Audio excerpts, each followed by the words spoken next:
If you're a podcast host, listen up, this one's for you. My name is Allie Jackson. I'm the host of Finding Mr. Height, a dating and relationship podcast that I've been doing for 4 years now, sharing my positive and practical approach to dating that's built on my own life experience. And I wanted to share another experience that I've had, my secret behind monetizing my show. It's called Red Circle, and I was just telling my colleague about how much I love their platform. With Red Circle, not only am I getting a seamless hosting experience, but I also love the support I receive in ad sales. It's not just typical ad sales either. It's targeted opportunities based on my show and my life. And the platform is super simple. You just set your preferences and Red Circle matches you with sponsors that align with your show. You can vet every opportunity and their platform gives you great analytics. More recently too, my Red Circle team has brought me opportunities outside of my podcast on social media to really augment the podcast partnerships, bring them full circle. I just can't recommend them enough. If you want to give it a try, go to redcircle.com to get your free trial. That's redcircle.com for a free trial.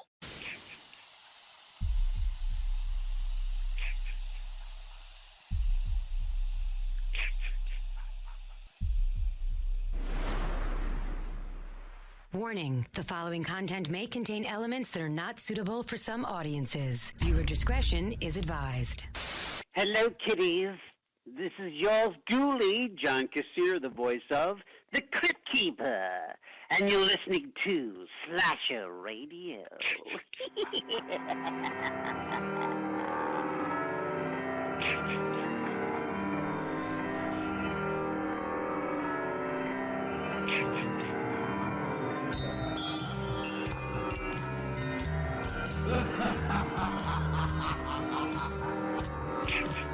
Welcome to Slasher Radio. It's your boy Bones with Rob and Kat, as always. Lady and gentlemen, how are you guys doing? Good, how are you? Can't complain. Got wine, so I'm doing good. Ooh. You can complain. You can always complain. I can most definitely find something to bitch about. Believe me, I am good at that. I can definitely do that. Guys, Thanksgiving's coming this week. Holy shit. I know. What? You don't sound too happy about that, bro. It just seems like it's not time yet. It's a weird year for it also. Yeah. It really is. And you're right, man. Like, I still feel like I'm stuck somewhere in the middle of the summer. Yeah. It's just been such a strange year that it doesn't feel like it's time yet. But I guess here we are. Here we are with Thanksgiving. You're right. Dude, I wasn't ready for Halloween. I wasn't like it won't stop. Yeah. No. And everybody keeps saying, "Oh, we're almost through this terrible year." I'm like, "What makes you guys think 2021 is going to be any better?" Right? It's not like we reach the end of the year and everything resets. We get to all start over.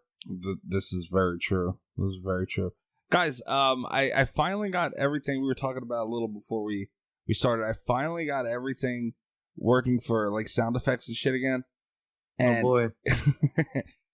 Yay. It's been a while since this has been played. And I don't think Kat's never heard it. Rob, I'm sure you've heard this at some point. But I can I play my favorite one real quick? Yeah. Sure. Okay.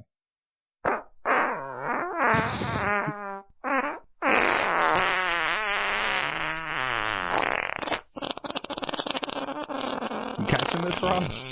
Oh yeah. Damn.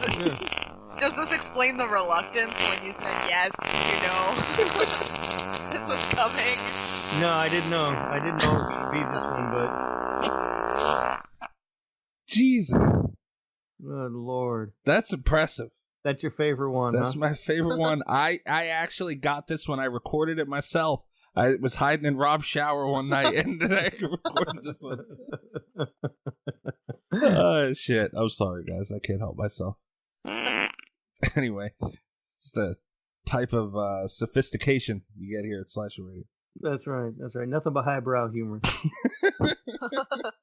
Guys, we are on the crux of Thanksgiving. And not only that, forget about what's coming up. What we did, we haven't really sat and recorded it for a little bit because we had a couple things in the can, and then some things came up, and things got juggled around. But here we are, and Rob, you picked the movie that we're doing this week. I did. I'm excited about it too. Okay.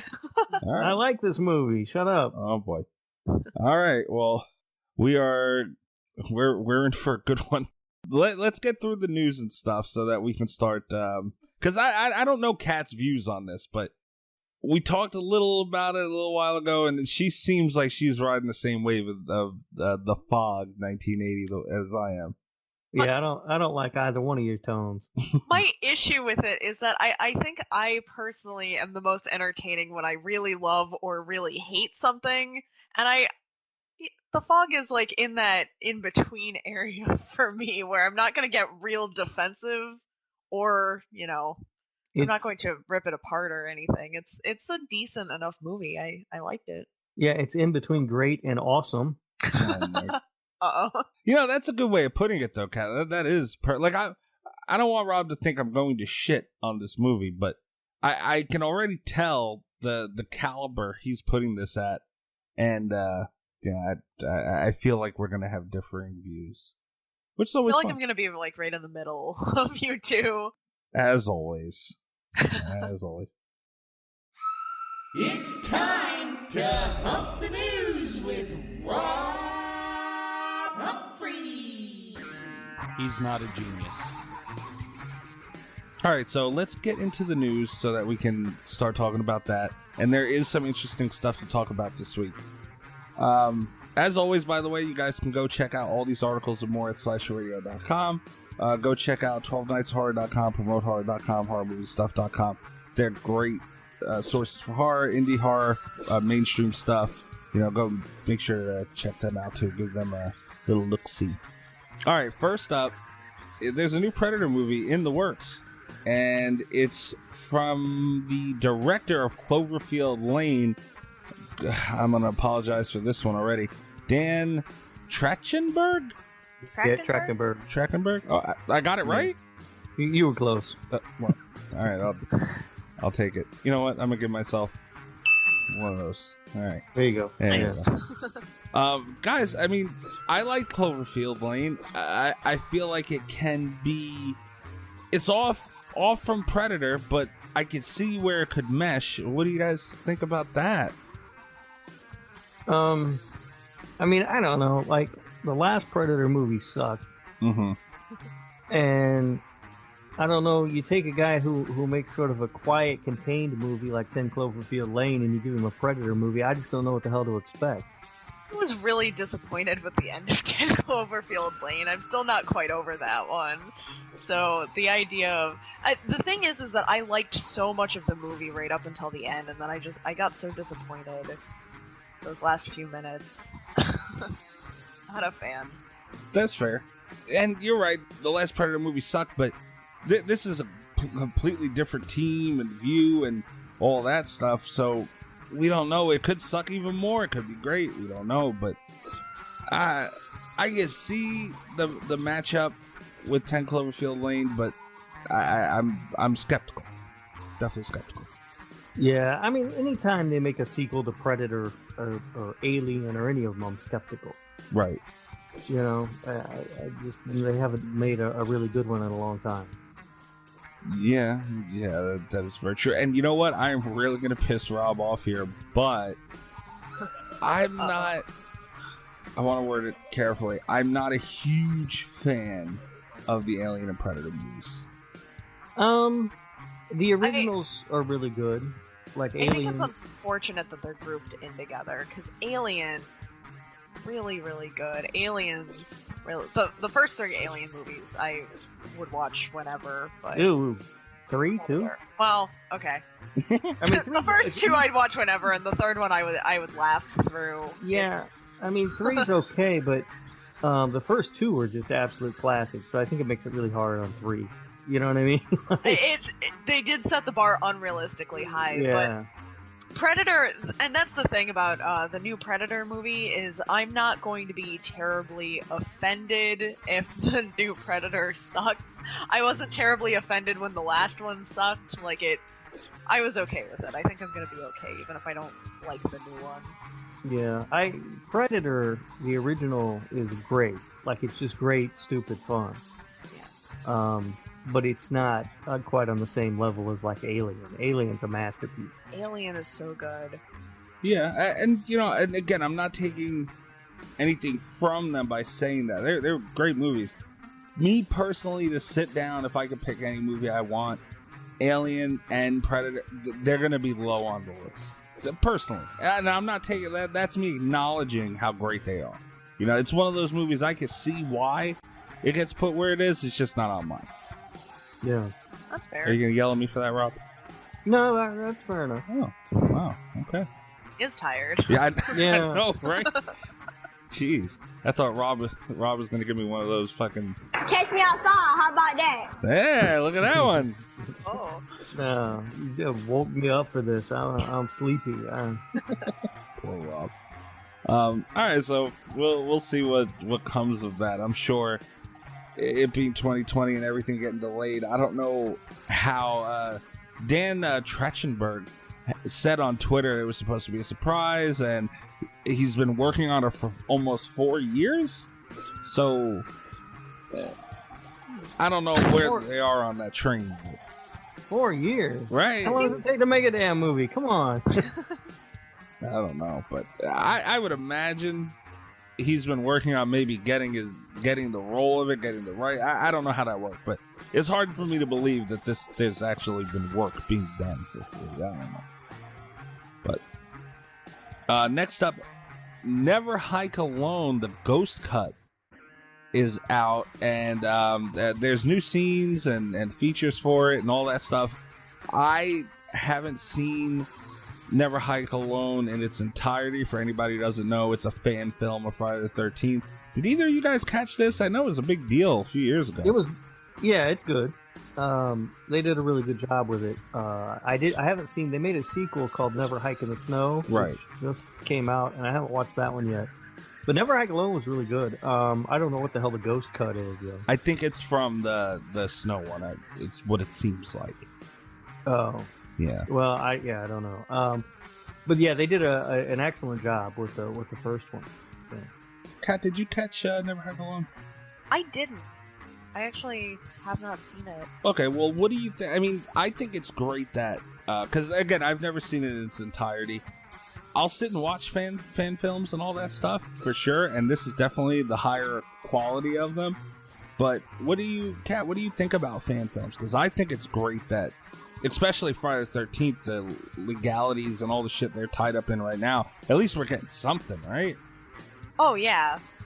I like fan content, generally. I think it gets kind of a bad rap. Mm-hmm. Usually, like, fan films and any kind of fan creation, I think, gets shit on for no reason. And sometimes it's, like, really, really good. Yeah. I would be interested in watching it. Is it... Where do you get it? On YouTube. It's on YouTube. Yeah. YouTube? Yeah, they're on YouTube. I don't think they're allowed to sell it, so I'd imagine it's free.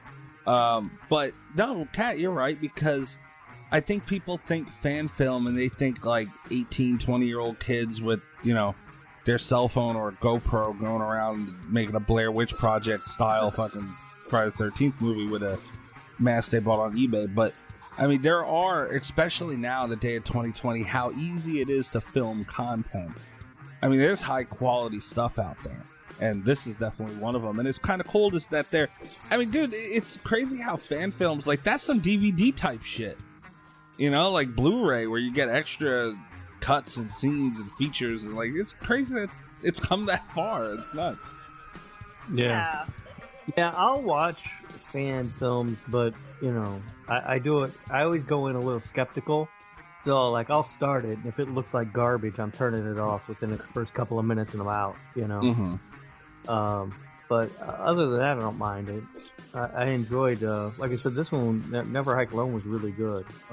And I just haven't had a chance to sit down and watch the Never Hike in the Snow yet. Yeah.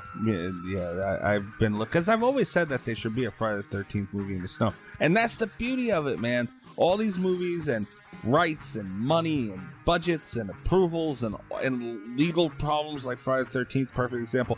So many things, and then you get scripts and it has to be rewritten, and this doesn't work, that all, like, you get what people want, which is kind of cool. You know, there's really no restrictions. It's just a matter of what they're willing to do, which, yeah, I mean, I think that's awesome. But no, I there was one, I I don't know who it was by, but I had seen Jason versus Michael Myers. That one I saw. Right. And there's a bunch of them out there, but man, there was one that was really good. Quality was surprisingly good, though. There was there was that one, and there was also Batman versus Predator. Really? I think was the other one, which it sounds like one of those like ridiculous joke pairings, but the production quality on it was so good. Damn. Batman versus Predator. That's some shit that could never get approved on a big screen. No one would allow that. No. Yeah, no. That's going to get held up in rights and yeah. It would never see the light of day. But damn, man. I think that was one of like the first fan films that I had seen. Kat, who won? You have to watch it. I can't spoil Batman versus Predator. No spoilers. Did she really hit us with that, Rob? We gotta wait and see now. We don't know. All right, so that's kind of cool, guys. Go check that out on YouTube because you gotta. That's the thing too. You gotta support this stuff, and I don't know how.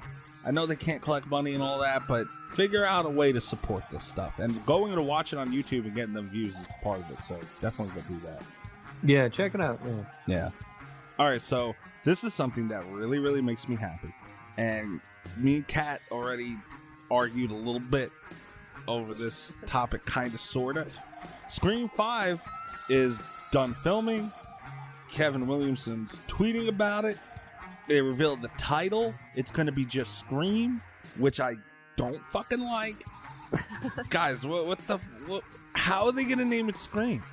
They're riding that Halloween train. Halloween made $1 bajillion, so they're like, well, we're going to call this one Scream. They'll probably call the next one Scream Kills. I'm on the fence between being like really frustrated because I think it's a really dumb kind of a cheap thing to do, and thinking it's complete genius because Scream always did that thing where it reflected what was going on in the horror genre at the time, and just like flat out copying the formula from Halloween's reboot success is maybe genius or really dumb, and I can't tell. It's the most Scream thing they could have did. Yeah. Yeah, I don't know, but they did confirm that it is a sequel, right? It's not a reboot or anything. It is a sequel, right? That's the impression I got. Yeah, that's. I think I read that somewhere that the directors confirmed that it's a sequel. It's not a reboot. It's not or a remake or anything. Because that's where it gets confusing when you give it the same name. Then I'm like, well, is it a remake or is it another sequel? I don't, Right, and that was my thing. It's like, well, wait a minute, what the hell are you guys doing here? But I highly doubt it. Because I mean, you really can't unless you change. It's a remake with the same fucking characters, the same actors of those characters. Just how many years older? Like you would have to change everything story-wise, which would make no sense at this point. So. Yeah, I doubt it. It would be interesting if they did make a remake. I'm not saying this is a good idea at all, but imagine if they made a remake and it's like all the main cast, like Nev Campbell and David Arquette and all them, they're like the parents of the kids who go through it, but it's like just a remake. Act like nothing else happened. No, I don't want to see that. Me either. So. No. I'm still looking forward to it. Hopefully it'll be good. I don't care for that title at all. No, they got a lot of balls doing it. I don't like it, and I'm still scared about this movie because I love Scream so much. And Kat, I do think that Scream 4 was very good, but damn, but I don't. To me, Scream 3 was on that line of bad. I won't call it bad. I won't call it great.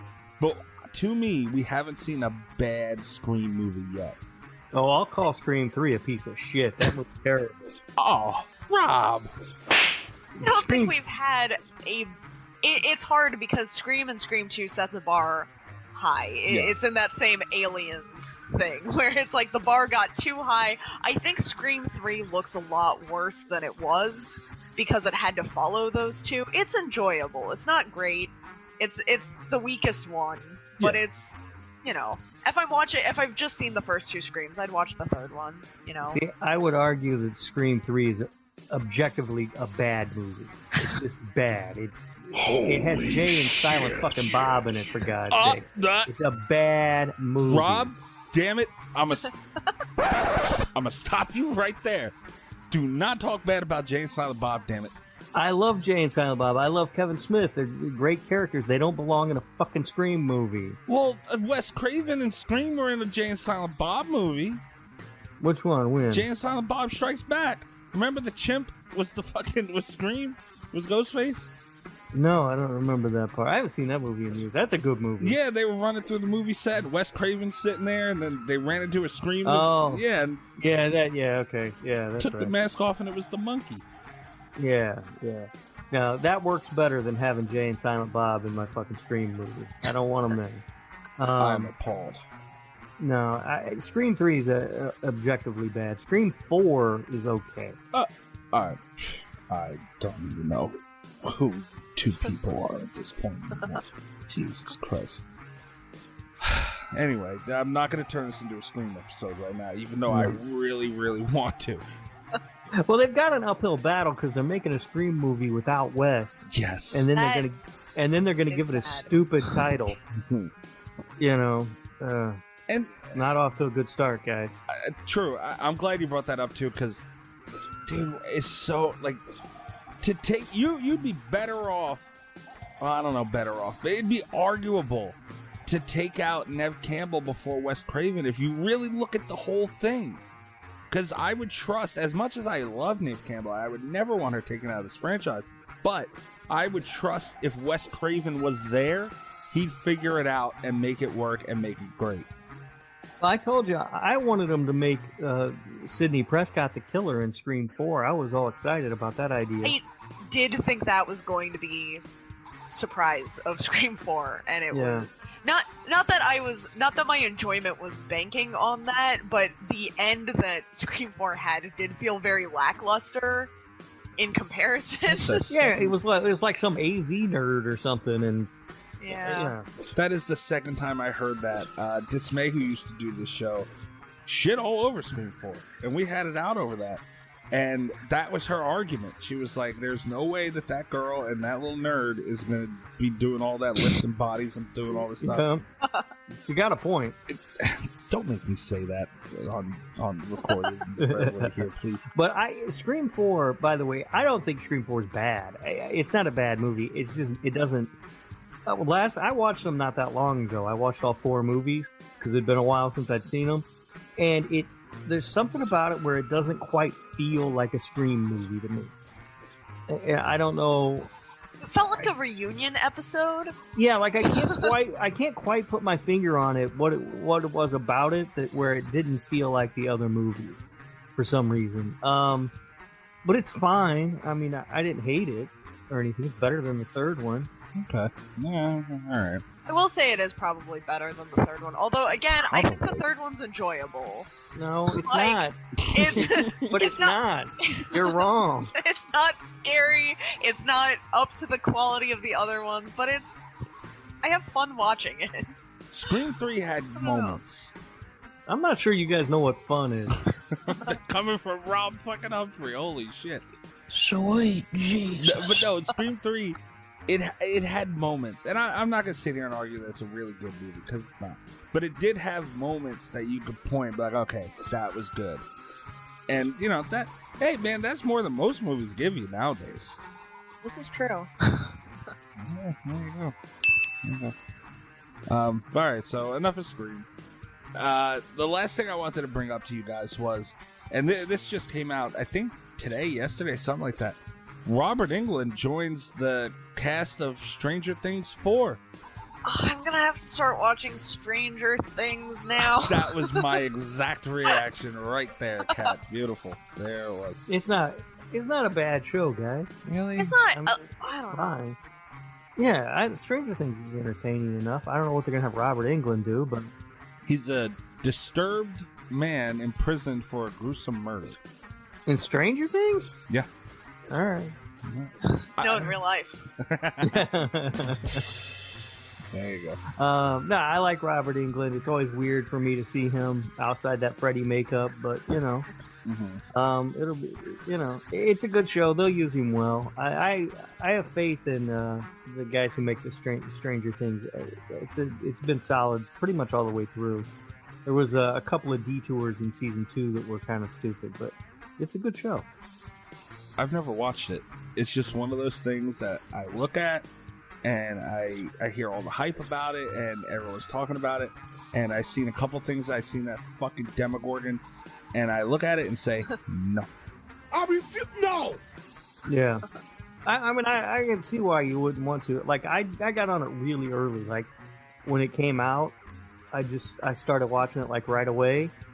And had I waited and seen all the hype and everything build up and seen, the kids on their bikes and stuff, I probably would be the same way. Yeah. I think that was the problem for me. I think I didn't jump on the bandwagon fast enough, and then it got hyped up too much. I only saw, like, the first few episodes. Everyone was like, this is going to be your favorite show, and I sat down to watch it, and it's like, it's okay, I guess. Yeah, I don't find it to be super scary or anything. I mean, it's entertaining enough. The second season's weak, but they redeemed themselves with the third season very well. And I'm looking forward to season 4. Like, I'll check it out.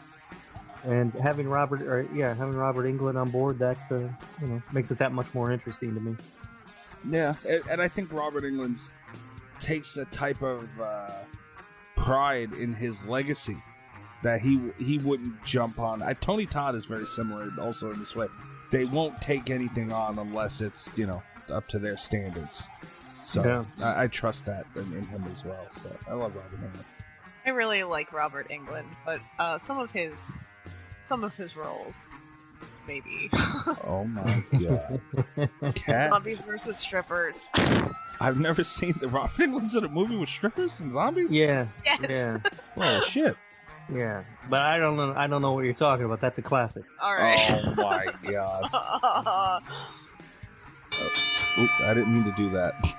Jesus Christ, I'm sorry. Oh, come on. I'm sorry, my man. Somebody take the soundboard away from Mikey. Jesus. Oops. All right, so that's it for the news. Rob, you have us talking about The Fog, 1980, $1 million budget, had $21 million in the box office. What? Because you talked so highly of it so earlier on the episode. What?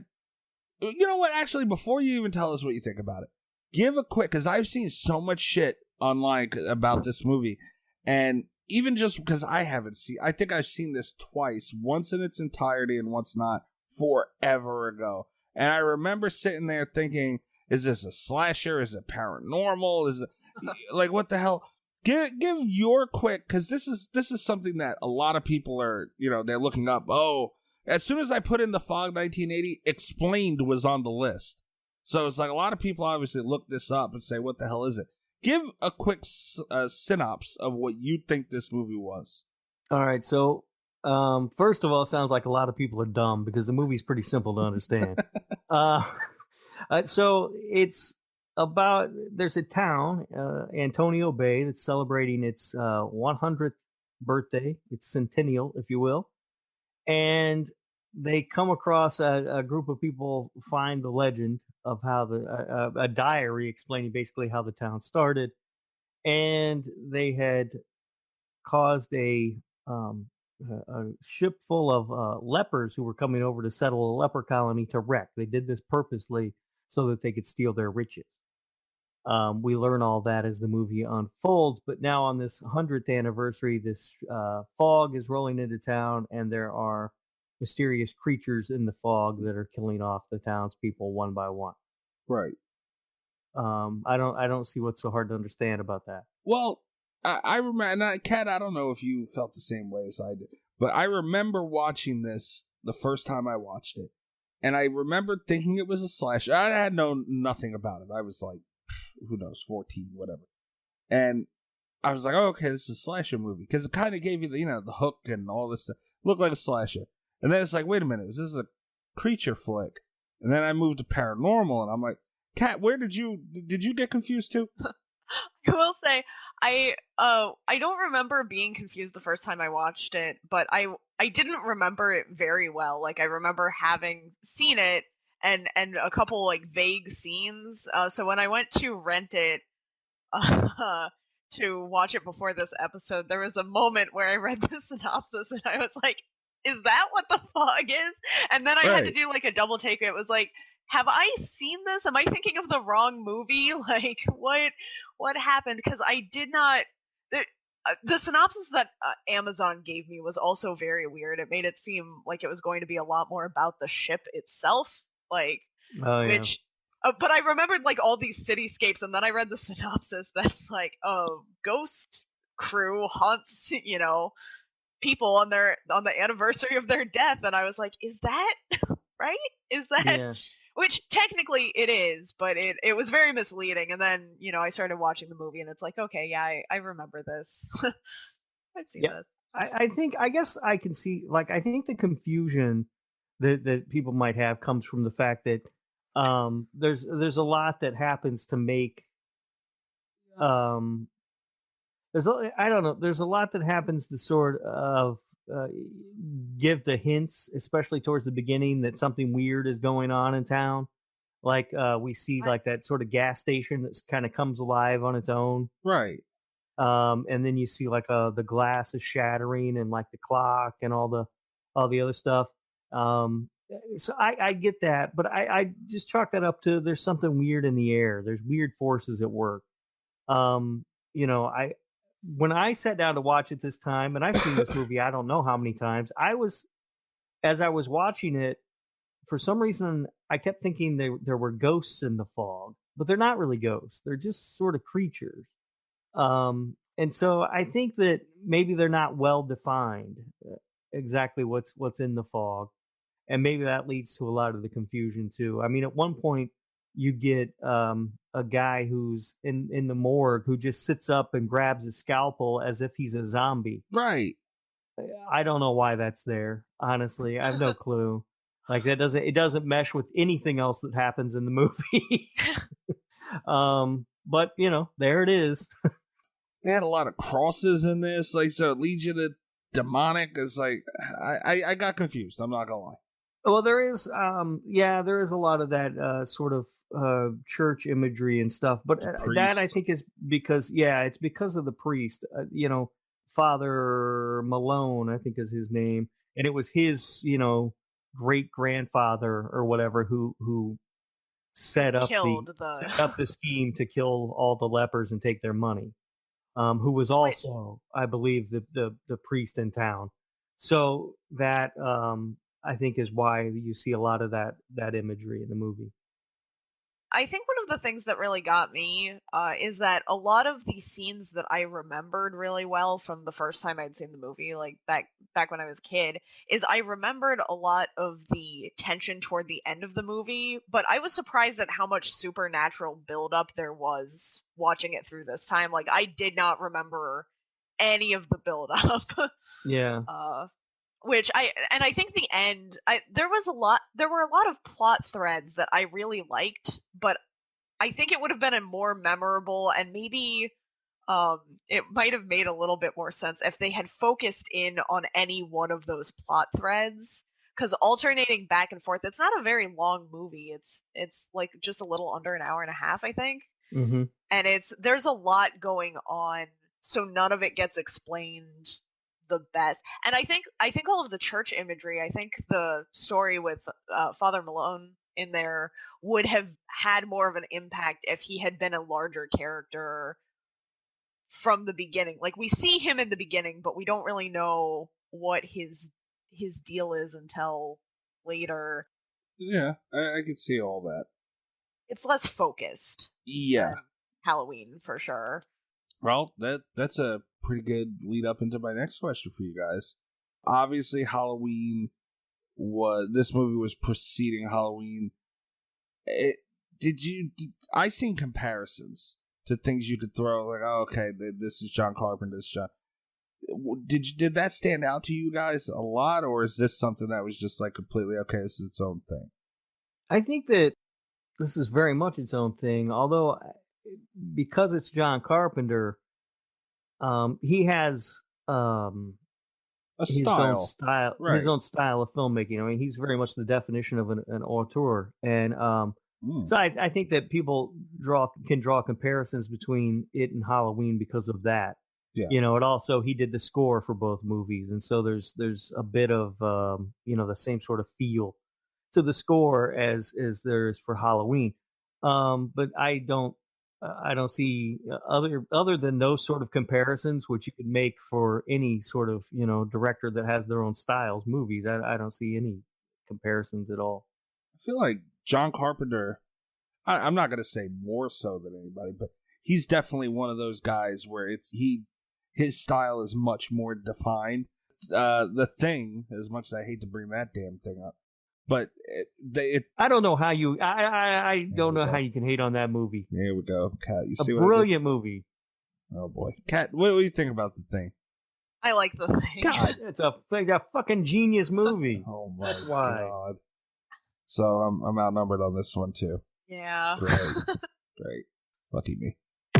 So not to veer off on whether it was good or bad, but The Thing also felt a lot like this movie and Halloween. Yeah, John Carpenter's style is extremely defined, and I think as much as he has, because he wrote this too, right? Yeah. And I think the other way that the two stories kind of compare is that John Carpenter he's brilliant at ratcheting up the tension.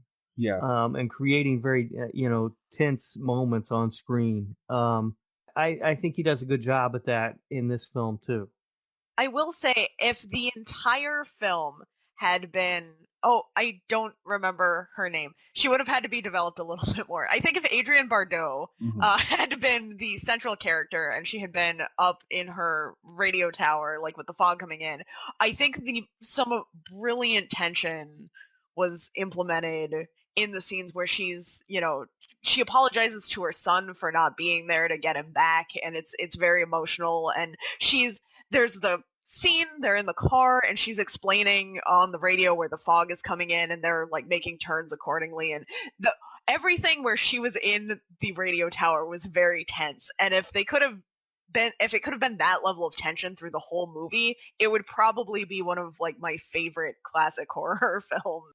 Yeah, she's very good in this in that role. I do want to point out that radio station makes zero sense, by the way. Oh, it makes no sense. Mechanically, I don't understand how that's a radio station. Yeah, I mean, first of all, she owns the radio station.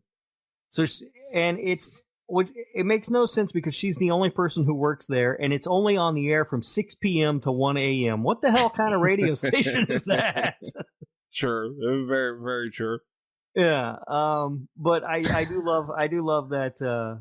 I do love that it's in that cool little lighthouse, and yeah, she's great in this movie. It's a really great character for her, I think.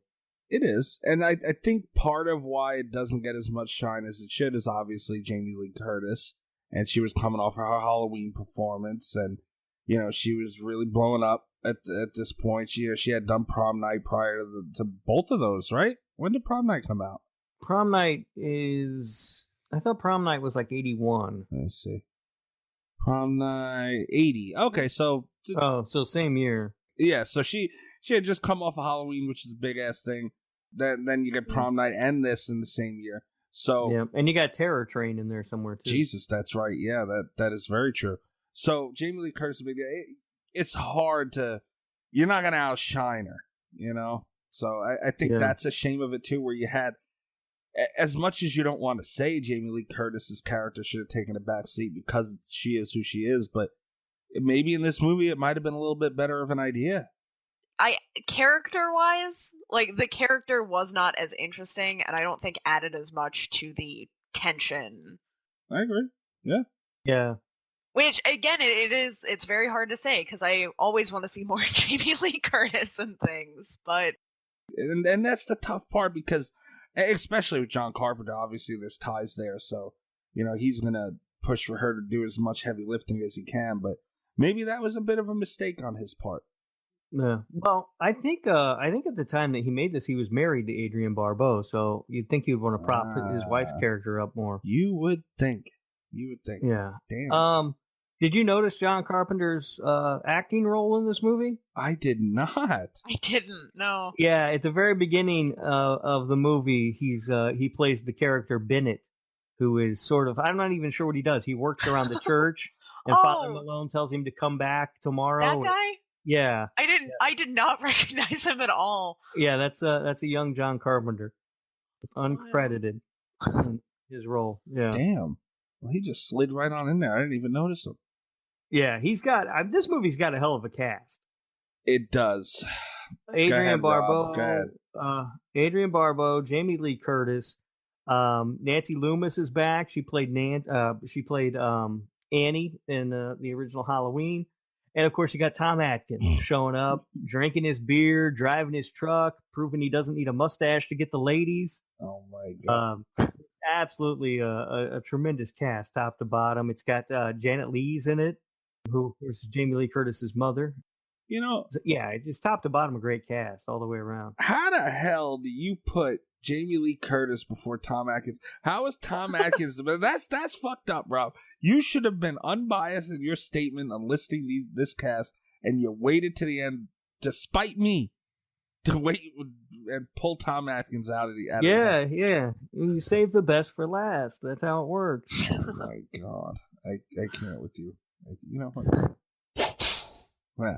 See, I can whip you when I want now. Look at that, Rob. This is great. But yeah, Tom Atkins was in it, and you've been on quite the time. I can't get another picture of Tom Atkins from you in my DMs, Rob. I can't. Oh yeah, Kat's not in that thread. I'm going to report Uh-oh. you. I'm going to report you for harassment. This is sexual harassment at that, because there's innuendos about Tom Atkins all over those things. I haven't sent one in a couple of days, but yeah, for a while there. Couple of days. Yeah, for a How while there, frequent are they? I was sending one or two a day. Which, Kat, just so you know, I responded with Ryan Reynolds. Oh. Yeah. Well. See, Rob, look at that. Ryan Reynolds wins again. She's young. She doesn't know what she wants in a man yet. What the Deadpool. right? Van Wilder? No. Damn. All right. But yeah, Tommy Atkins is in this, and you know what? Not to, I don't want to make it like I'm shitting on Tommy, because he does great. You know, all his roles did great, and I think he was perfect for this. He was like that, somewhat rugged, and he when he's in a movie, most of his roles that I've seen, it's just like it's tailor-made. It's almost like he was just like they had him in mind when they wrote it, and I'm sure that goes to his acting ability. You know, so this is just another good performance from him. Yeah, no, he's solid. He's always good. I tried to get you guys to watch Night of the Creeps, but you didn't want to do it. He's great in that. I was willing to watch Night of the Creeps. It's like that Demons movie, and there was another one, the one I fell asleep on Twitch. I forget the name of the fucking movie. I don't know what it is about those like 80s demon movies that were zombie movies, but not yet. And I don't. Some about them I just can't. Yeah. With them. No, I get you, but you get Tom Atkins is in that movie, and his catchphrase is "thrill me." Oh, that's he says that he says that a bunch. It's great. Well, Jesus Christ. I'm looking for a sound effect for that, and I can't even think of anything to fucking play for that. I really can't. What do you guys? You know what I love about The Fog? Let's get back to The Fog. All right. I absolutely love the opening with the old man telling the story around the campfire. Do you guys like that? Isn't that cool? I feel like I'm always going to be talking about cinematography. It was shot very beautifully. It's a very stunning opening sequence, I will say. Yeah, I think it's a great way to set up the story. And I don't even know who that actor is who plays the old guy, but he does a great job telling the story and to the kids around the campfire. I love that opening. And talking about cinematography, I think this film was shot beautifully, and it doesn't hurt the fact that it's in a beautiful location, right on the ocean with the lighthouse and the little town and everything. But there's a lot of really great shots in this film. Yeah, I did notice that a lot. Like even some of the indoor shots, like there's a shot for inside the church that is just absolutely gorgeous. I mean, it's the kind of thing you want to almost, have somebody make a painting of. It just looks so beautiful with the lights coming through the window and everything. It's just absolutely perfect. But that, Carpenter knows how to shoot a film. Yeah. So you give him a great location like this on the ocean and all that, and just turn him loose and let him go. Yeah, I mean, you definitely can't argue with that. And no, I agree. Like I don't know, it kind of gives you that. Everybody has that, maybe not around a campfire, but everybody has that moment where you're just sitting there and telling ghost stories and all. It's relatable too, on top of everything else. So it's throwing that in there is definitely not bad. It doesn't hurt at all. Kind of cool way to start a movie. Yeah. It's they do it better than the Friday the 13th movies that try to start around a campfire. Yeah. Those always end up being stupid. But they make this one work. Yeah, they do. Another thing I wanted to mention to you guys, the effects in this movie. I want to know what you guys think about it, but mainly my take on it. Not saying at all that they were bad. They were, especially for 1980, they were very good. But I think what this movie did best as far as their effects is not showing them at all. I think that they did a good job of it. I always say that if you can't do it well, don't do it at all. And there was a couple of spots here where they would hide certain things, if it was with lighting or the fog itself, and there was a couple of tricks that they used to where your imagination had to work instead of seeing, maybe lackluster or even bad effects in certain spots. I think they did a good job of playing to their strengths, and the little bit that they did display effects-wise, as far as makeup and all that stuff, I think they did a really good job, and I think they did a good job of playing to their strengths because, $1 million budget in 1980 when you're having this the fog come in, like all these things. Jamie Lee Curtis and John Carpenter's getting paid. Fuck, Tom Atkins got to pay for his beer, and all this stuff. The money goes quick. Yeah, I think they did a good job all around, especially hiding certain things with their effects. Yeah, and I can only assume that they sort of purposely held a lot of stuff back, because Carpenter, as you'll see with the Thing, is not afraid to put effects on screen. Right. So yeah, I can only assume that he took the sort of Jaws model in handling that sort of thing, and like you said, what the blanks that we'll fill in with our imagination are going to be more horrifying than anything they can show us. Right. So yeah, I would agree with that, but I think it looked pretty good. I mean, the effects in this movie, I don't think it's not an effects heavy movie. No. So I think the ones that we do see, I wouldn't say they look great, but they're passable. I wish, and this, I bounced back and forth with this while I was watching the movie, and I was going to not talk about it, and here I go. I think one of the things that really bothers me, because I think it would have been very creative to show less using the fog as cover, I think, but the fact that the fog was also a glowing light would have been just such an opportunity, and I know it would have been very hard to do. It could have compromised the entire movie if they had gone gorier with it, but especially it's so hard for me not to think about the Thing and not to think about how good practical effects could be in comparison to some of like the.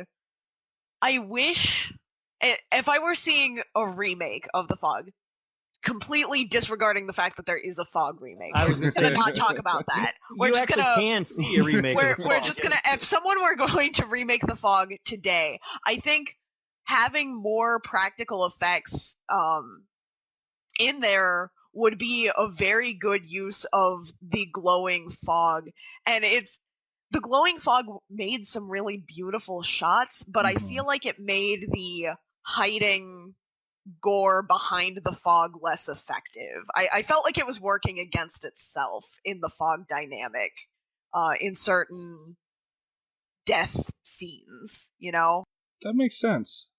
It does make, but I haven't seen the Fog remake. I guess we can kind of talk about it a little bit now, but I wasn't thrilled about the original, as you guys could tell, so I wasn't going to go out of my way to watch the remake. But I could only imagine that it was CGI heavy. And what year? I don't even know what year the damn thing came out. I think it came out in 2005. Oh yeah. I saw it. I've seen the remake once, and I don't really remember it that well. I just remember hating it. Yeah. I remember it not being good, but I haven't watched it in a long time. I was gonna rewatch it tonight in preparation for this episode, but I just didn't get to it. I had more pressing matters to tend to, like a nap. Yeah, I was just gonna say your exciting nap. Yeah, but I remember not liking it at all. Yeah, I definitely see what Kat's saying. You can't. There's certain things that don't go great together. And the light fog, it was great, because the fog. I mean, it's the name of the fucking movie. Like, it's so important.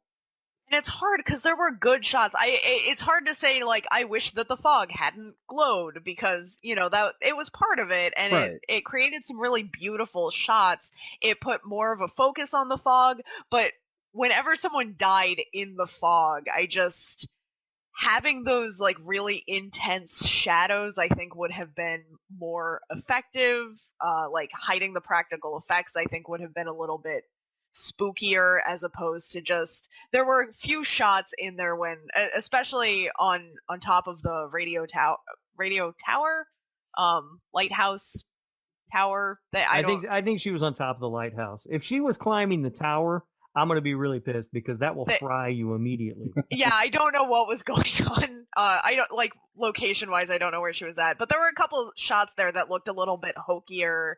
And I think it's just because they really were kind of working against each other. And also, like, on the ship, like, the hook pulls away and there's, like, no blood on it. And I get there doesn't always need to be blood and gore and stuff. But Right. if you've, like, just killed a person and you're going to show the hook lit up by the fog, and it's clean, it's just, I don't know. Yeah. I wanted a few more practical effects. Yeah. I can see that. That's fair enough. To me, I'll trade the gore and everything just for those shots of, like, the fog rolling in off the ocean, all lit up and looking amazing. But I understand. I can see why you would want that too. I think the light, it adds like a mystique to it too. Like, it needed that. Like, if you take that out, I mean, it's obviously not that it's going to compromise the movie itself, but I don't know. I think it was a really nice touch. It made it more important, kind of. What do you guys think of the score? I'm just gonna say it. Not a huge fan. I like John Carpenter's music a lot. He does very good scores. I think this is my least favorite of his. There's one, and it's really weird because one of the first things that I noticed was the music. I really liked how in the first couple of scenes they had very upbeat music during the more chilling sessions, like sections of the film, and then they had like very creepy music during like brighter lit, cozier sections. I really liked the juxtaposition there, but then there was one song in there, and it's that John Carpenter classic repeating note, and the tension is building, and that note's repeating, and it's burrowing into your brain, and then it went on for just like too long. And the tension quit building in the film, and then there was still that repeating note, and it sounded like it sounded like the like one of those alarm warnings, like when you have to replace the batteries in something. And it started to irritate me. And that was like the first time a horror score has ever just like gotten on my nerves. And it hurt because I went in like expecting to really like the score. Yeah, I have the score on vinyl. I got it. They recently released it on Waxwork Records, Mikey. Oh. And you should see the packaging is absolutely gorgeous. And I was going to listen to that today too, but I took a nap instead. I took quite a long nap. But I really love the score, but I'm a sucker for John Carpenter's music. So it's almost like I can't be unbiased when it comes to his music. I just think he's fantastic. Yeah, I mean, it didn't. I noticed it was John Carpenter. You know, obviously hearing it, I was like, oh, okay. You know, that checks the box for it. It didn't stand out to me one way or another. So, you know, and usually, even in The Thing, which everybody knows I can't stand, score was great. You know, it really was. And, well, wait a minute. Did Carpenter he did the score for The Thing, right? Or did he not? No. Yeah, no, he didn't. No. Shit. That was I can't pronounce his name. He's that genius composer, Italian guy. He just passed away not too long ago. Morcone, maybe. I'm not sure how you pronounce his name, but he did a ton of films, and he worked on The Thing. Carpenter did some musical cues for The Thing, but ended up not using them because he liked Morcone's score so much. He just used that. Yeah, I remembered there was a movie that he didn't do the score for, and I was pretty sure that was it. But I do remember me and Bobby did an episode about The Thing, and were you on that one, Rob? No, I wasn't on that one, but I live tweeted it as I listened to it about how asinine both of you two morons are. Moving along from that, but I do remember.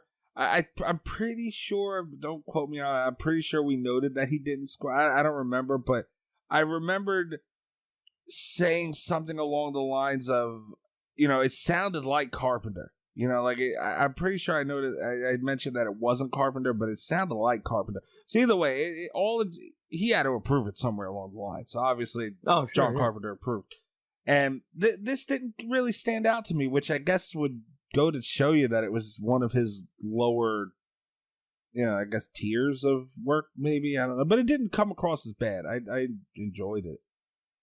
Yeah, that's fair enough. I mean, a lower level Carpenter score is still better than exactly. Most. Yeah, there's no knock on it. Right. Yeah. Have you guys listened to his Lost Themes album? No. Didn't he put one out recently? He's got one coming out. I've got my pre-order in for it. It's not out until like February, but I'm looking forward to it. Those are both really good. The two that have been released, by the way. If you like Carpenter's scores, you'll dig these. They're it's just musical pieces that, you know, aren't involved with any films or anything, but they're great. Right.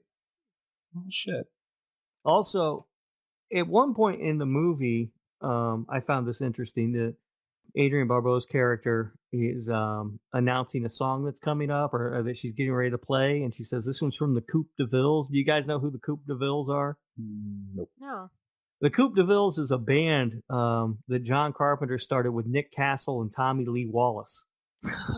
Oh God. They have an album, but it's not.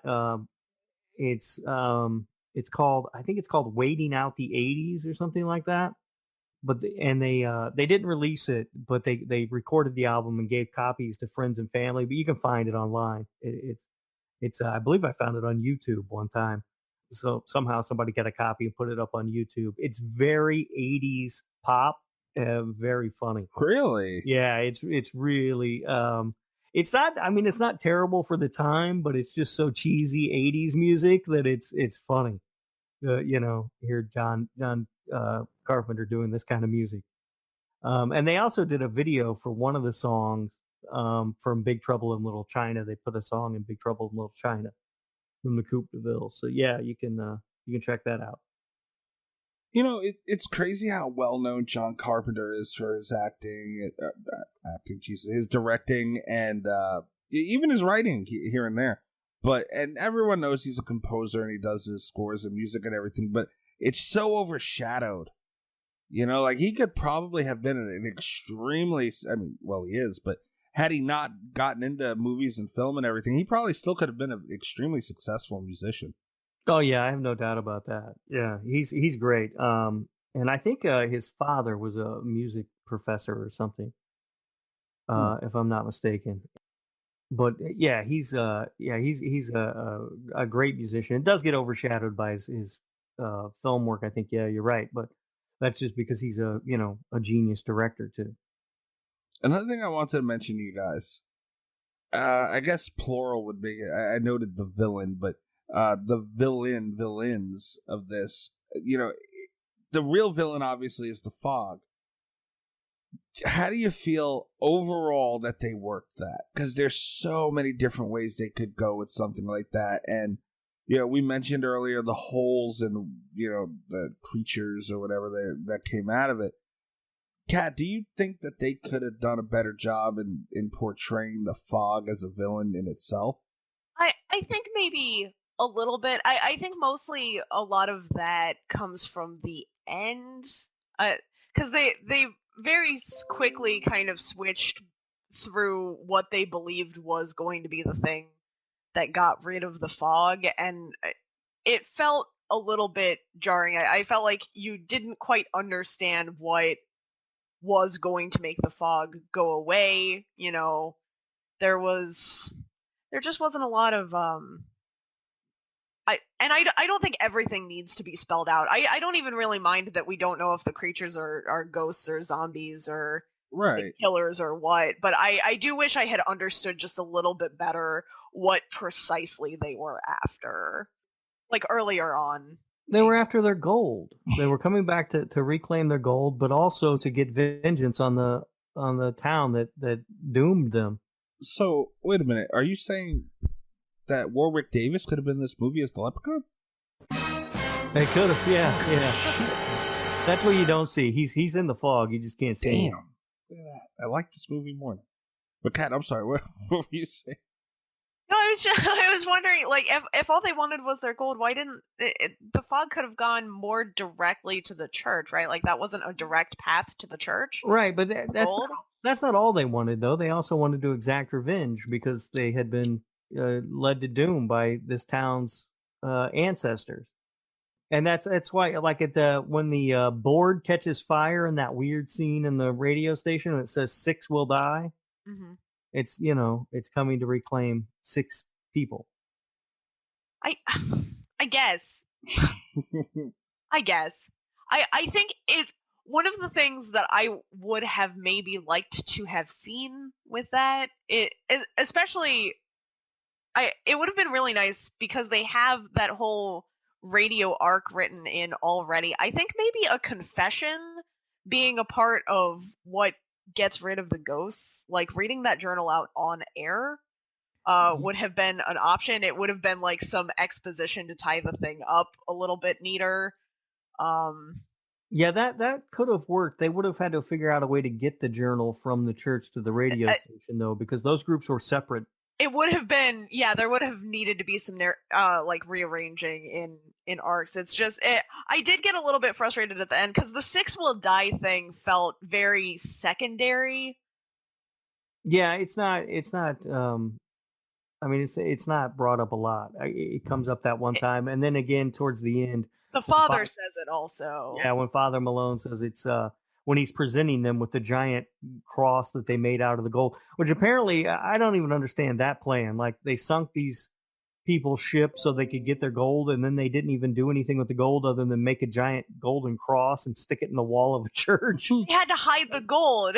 They're like, well, hide it as a cross so no one knows that we took it, but then they also put it in the wall. And I know we're talking about like the fog as a villain, but the one motivation that confused me more than anything was when you start reading when the journal starts being read aloud, they make it seem like the man who was like responsible for crashing the ship felt bad and that he did it because he was afraid of the lepers, and then it moves from that so quickly to also, while we're killing them and not letting them settle here, we've got to get that cash. And I was like, wait a minute, hold on. Like, any kind of development, any kind of like descent into sin story would have been great. Do we do like 1 out of 10 ratings ever? Does anyone have like a... Where does this fall on everyone's scale? I gotta hear Rob's first. Oh, all right. So, out of 10, I would go 8.8. Ooh. Too low? Whew. No. I really, really like this movie. And like I said, I know it has problems. I understand that, but I just really, really love watching this one. every time I watch, like as I sat down to watch it today, I couldn't believe how quick the 90 minutes went by for me. Like it's just a good time movie. It's fun. I enjoy it. All right. Damn, a good old Davy Portnoy for this one. I'll give it, and I can't go any higher than this, and I feel this is fair. I'm gonna give it a 6.7. Unbelievable. And that's being gracious. You're 2 points shy on that one, but okay. 2.1 to be exact, apparently. I just, it's a good movie. I'm not gonna say it's bad, but I feel there were a lot of holes, which is fine. I'm a Leprechaun fan, crying out loud, so I'm willing to overlook a lot of things, but I just don't feel, if they would have did a certain things different, it could have changed a lot, and they didn't. So for me, it's 6.7. Kat, where are you at in this? I would give it a 7. I really do kind of fall right in between. It's a good movie. It's got a lot of merits. There are things I would have liked to see more of. It feels maybe a little bit lower, but only because if you look at other John Carpenter movies, they're all higher on the 1 to 10 scale for me. So, but I liked it. I'm happy to sit down and watch it again. You know what? I'm gonna change I'm gonna change it to a 6.6. Hey, come on! I know. I made such a bad case that you had to like drop down a little bit. Why you gotta be a dick? I'm not being a dick. I know it's only 0.1, but that 0.1 is a big deal to me because I don't think it's a 7, and Kat saying 7 made me go, okay, 6.7 is too close to a 7. So I gotta drop it that 0.1. I could say 6.4 very easily, Rob. Well, I mean, you could, but that'd be ridiculous. No, I'm gonna stay steady at 6.6. Fair. All right. I mean, it's fair enough. I'm not going to hate on anybody for not liking this movie as much as I do, because I do understand the issues that it has. Okay. You know, like I get it. It's like I always say about the Friday the 13th movies. That's my favorite franchise, and I know they're not good movies, but I don't give a shit. I love them. The Fog is sort of the same way. I know it has problems, but I don't care. I'm here for it. Can I stop you there real quick? Can you say what you said about Friday the 13th one more time? I know they're not good movies, but I don't care. Right. Okay. So why are you so mean to Jason Takes Manhattan? It's awful. That one's awful. But that one's really awful. It promised too much. It should have been called Jason is on his way to Manhattan, but does pretty much the same thing he's been doing all these other movies on a boat. Here's the problem with Jason Takes Manhattan. I think it's boring. I find it extremely boring, and that is the biggest sin you can create. You can commit as a Friday the 13th movie. They didn't capitalize on the idea that you're like trapped in an enclosed space. Yeah. And also, he didn't really take Manhattan. Yeah. I know I'm getting a little bit hung up on the title, but I was expecting like much grander. I was expecting like a lot more flash and show and like a higher body count and. Well, you see, my big issue with Rob with this movie is, Kat, he ranked the Friday the 13th movies, and correct me if I'm wrong, but I believe you had Jason Takes Manhattan last. No, I did not. I had Jason Goes to Hell last. Oh, well, shit. All right. I thought you had it. Okay. I thought you had Jason Takes Manhattan last, and then, okay, so, well, there goes my fucking argument. Shit. No, if I had Manhattan last, that was just to irritate you, because I wouldn't put it Goes to Hell last. There's no... So, as much as you enjoy irritating me, you very well could have put Takes Manhattan last, just to piss me off. Yeah, maybe. Hold on, let me look. No, I don't. No, I got the list right here. Goes to Hell's last. How the hell do you have that on hand? It's. I got it on my phone. You guys don't have this kind of information available? No. I don't even. I feel like you walk around with a filing cabinet. No, but I have Letterboxd. Do you guys not use Letterboxd? No. Oh, it's a great app, and you can create lists and rank things on there. And one of them is the Friday the 13th franchise. I'm looking at it right now, and I had Jason Goes to Hell 12th. Well, shit. All right. Well, that's an argument for another day. Rob, we will do Jason Takes Manhattan soon. I want everybody listening to this to know I did try and get this episode to be Jason Takes Manhattan. I got overruled, but I will not give up. We will eventually. I'm going to make them do it sooner or later. They're going to give in and say, fuck it, let's just do it and get it over with. All right. I was ready. I was there. Yeah. I mean, I kicked around a ton of ideas, and you guys didn't like any of them. Every one of your ideas had Tom Atkins in it. Night of the Creeps had Tom Atkins in it. The Fog had Tom Atkins in it, which we did. I can't remember what else I noticed on his IMDb page that he's in a short film called Polybius, which I assume is about the urban legend with the video game cabinet that the government used as like a brainwashing program. Can I watch that somewhere? I have no idea. I have no clue what that is. I'm suddenly very invested in an episode with Tom Atkins. Like, that's what we need to do is a Tom Atkins retrospective episode where we watch all of his movies and we talk about. Or just Polybius. Oh, it's a short though. What? I'm sure Rob could fill a couple hours worth of Tom Atkins one way or another. The man is a treasure. A treasure. I don't think Tom Atkins and retrospective has ever been put so close together before ever. Yeah. I don't know. Dude is great. He's in he's in the My Bloody Valentine remake. Oh fuck, is he? Uh-huh. I like that movie. Dad didn't even notice him. Yeah. He's in. See, blends into shit, I'm saying. He's in a lot of stuff, man. Maniac Cop was the other one. Maniac Cop, yeah, I suggested that one too. That's a good movie. It's fun. It's stupid. Tom Atkins is in it. Stars Tom Atkins and Bruce Campbell. See, I like Bruce Campbell. All right, so fuck. I hate this Tom Atkins thing. Anyway, did you guys have anything else to bring up on The Fog? I don't think so. No, I can't think of anything. My God. This is another John Carpenter miss, Rob. The Thing, The Fog, anything with "the" in it, not good. No one considers The Thing a miss, but you. You and Bobby. Yeah, you and Bobby. But Bobby, whatever. That's insanity.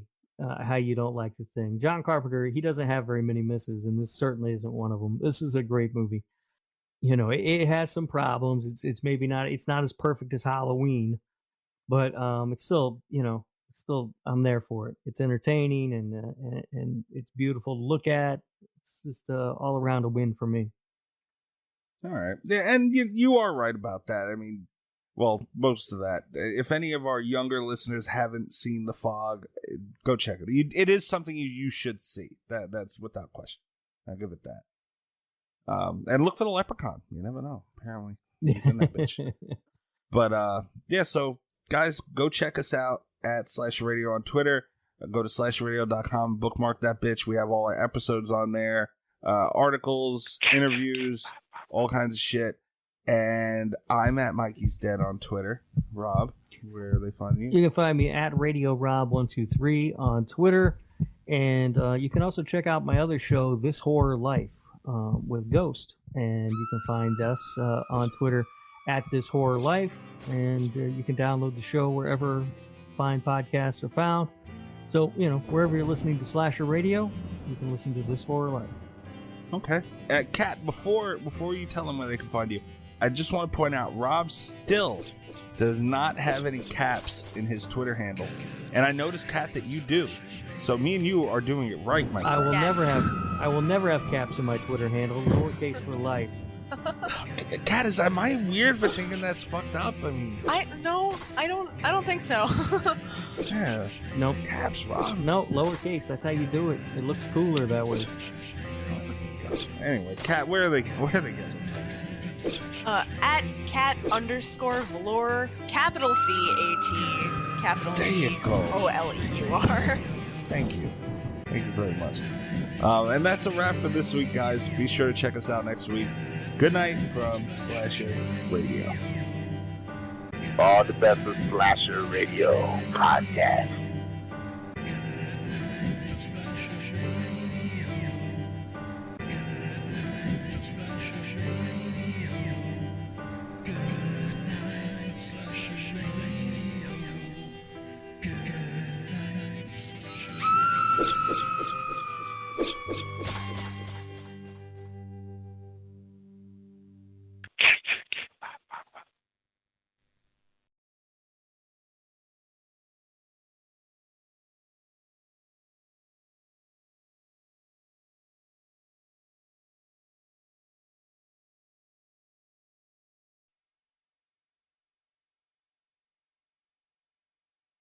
Mr. Humphrey. Yo.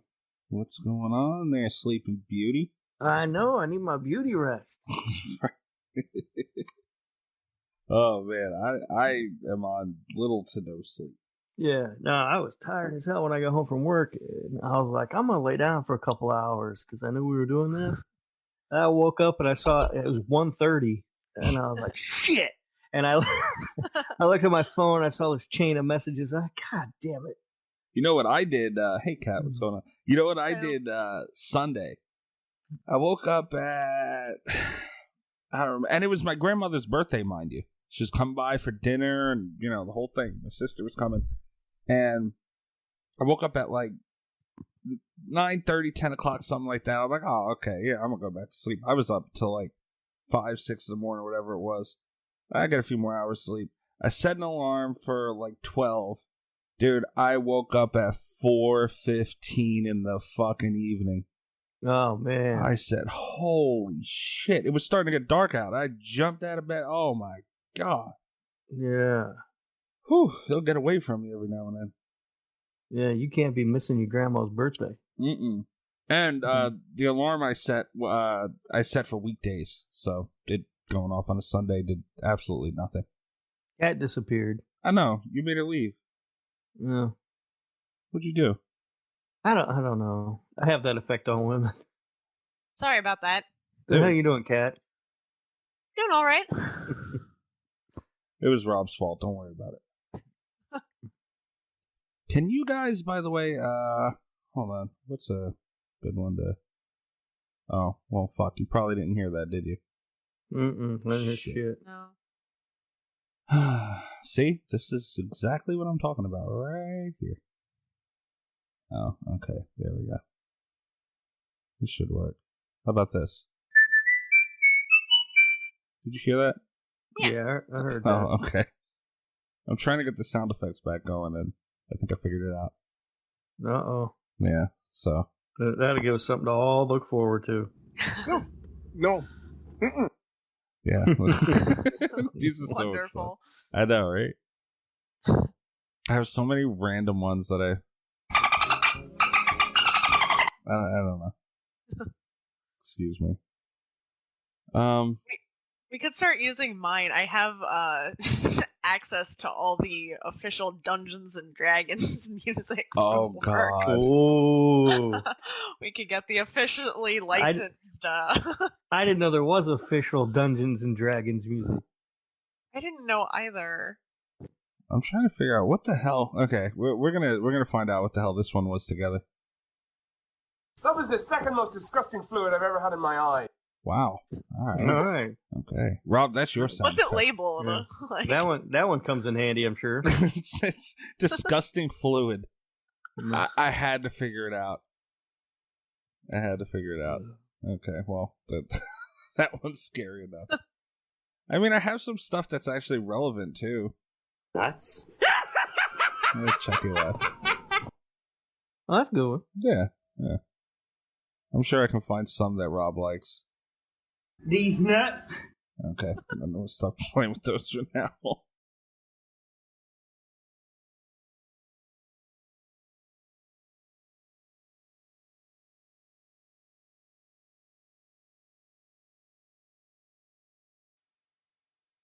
Well, that was easy, wasn't it? Yeah. Why? Oh my God. What could go wrong did go wrong tonight. Yeah, and apparently Verizon doesn't have fucking 24-hour support anymore, which is good to know. Uh-oh. That's Pricks. handy when you need your internet to work. I know, and I didn't even get through to anybody. I unplugged the router because I was like, all right, I'm going to have to do that, so let it sit like that.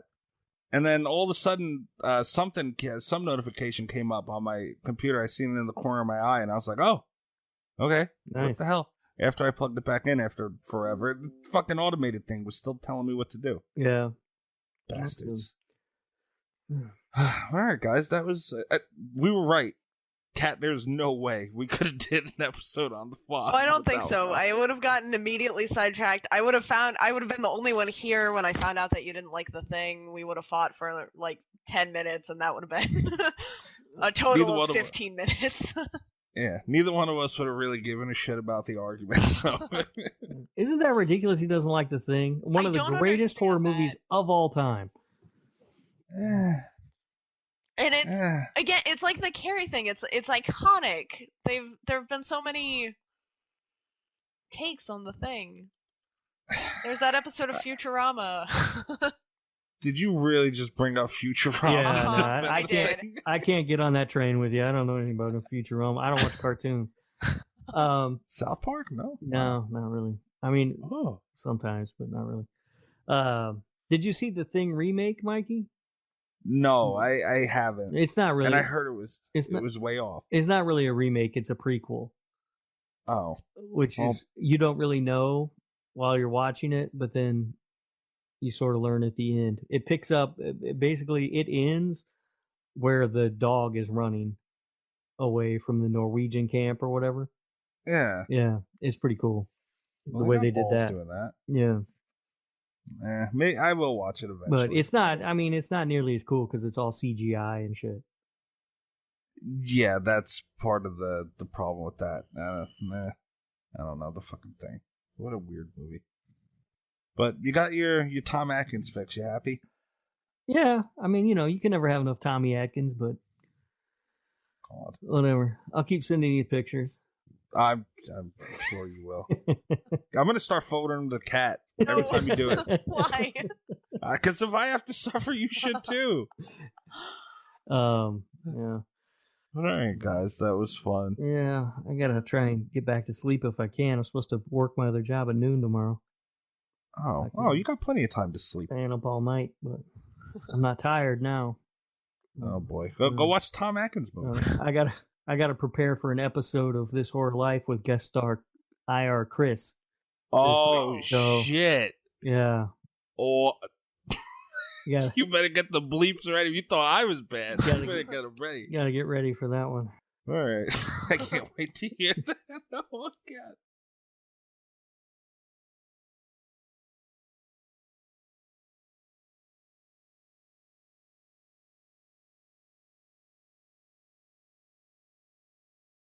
I don't... there he is. Me in the ass. What are you doing, I'm man? sorry, guys. I don't know.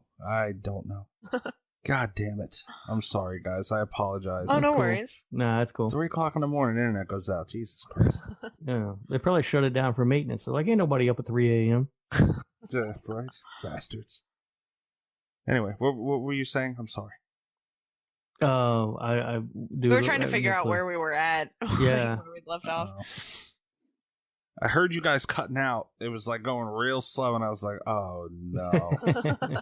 If you're a podcast host, listen up, this one's for you. My name is Allie Jackson. I'm the host of Finding Mr. Height, a dating and relationship podcast that I've been doing for 4 years now, sharing my positive and practical approach to dating that's built on my own life experience. And I wanted to share another experience that I've had, my secret behind monetizing my show. It's called Red Circle, and I was just telling my colleague about how much I love their platform. With Red Circle, not only am I getting a seamless hosting experience, but I also love the support I receive in ad sales. It's not just typical ad sales either. It's targeted opportunities based on my show and my life. And the platform is super simple. You just set your preferences and Red Circle matches you with sponsors that align with your show. You can vet every opportunity and their platform gives you great analytics. More recently too, my Red Circle team has brought me opportunities outside of my podcast on social media to really augment the podcast partnerships, bring them full circle. I just can't recommend them enough. If you want to give it a try, go to redcircle.com to get your free trial. That's redcircle.com for a free trial.